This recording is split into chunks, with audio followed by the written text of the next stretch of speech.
And hello people, welcome to my Microsoft Excel Academy School.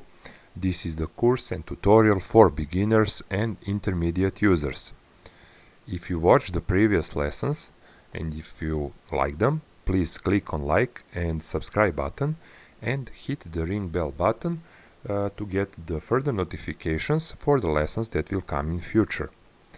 The next topic I want to get into it is a pretty common question that I get inside my Excel trainings. This deals with changing the width of a column and the height of a row, and this shows up in various questions that I get for many reasons.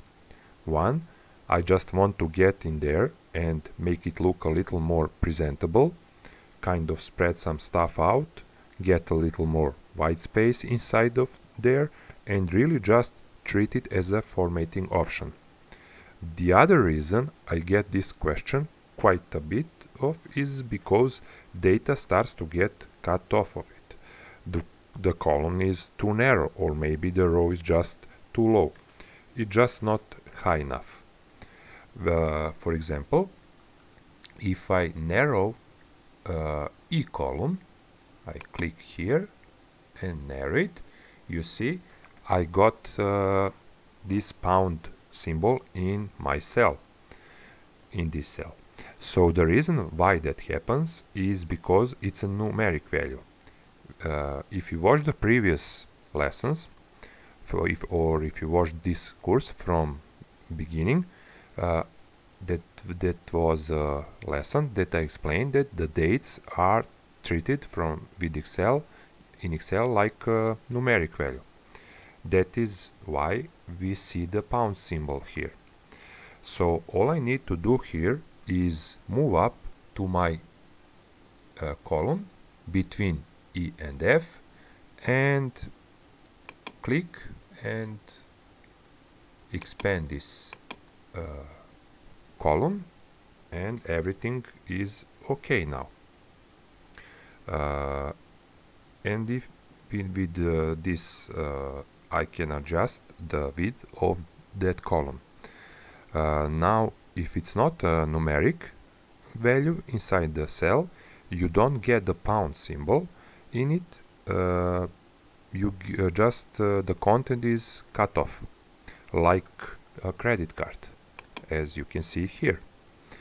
So I just grab and drag it and expand it. The same thing you can do with rows. If I want to increase the height or decrease the height, I can go between two rows, for example 6 and 7, and I can change the height of a row. For now I will undo that.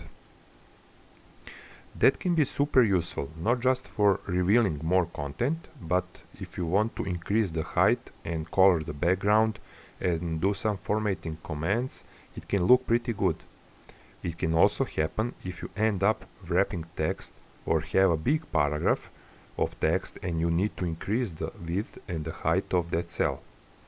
Now I am going to give you one more tip, actually two more tips. So something else you can do if you want to automatically adjust a column width and I want to find the largest value in that column and adjust it to that. So I will shrink one column, and well, if I move my cursor between two columns, I get this double headed arrow once again, and I will just do a double click and it will auto-fit to the largest value in that column.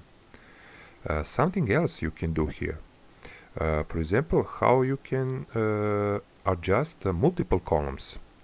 Well, if I select, let's say I want to adjust all months, for example, and I will highlight from C to F column, and I'm going to one column right in between, let's say D and E. I'm going to click and drag it, and it looks like I'm just adjusting the D column, but as soon as I let go, it will adjust all of them. For example, you see, and if I double click in between one of them, it will all fit every column and back to the normal. The same thing you can do with the rows. Okay, that will be all for today's lesson, and we will see you soon.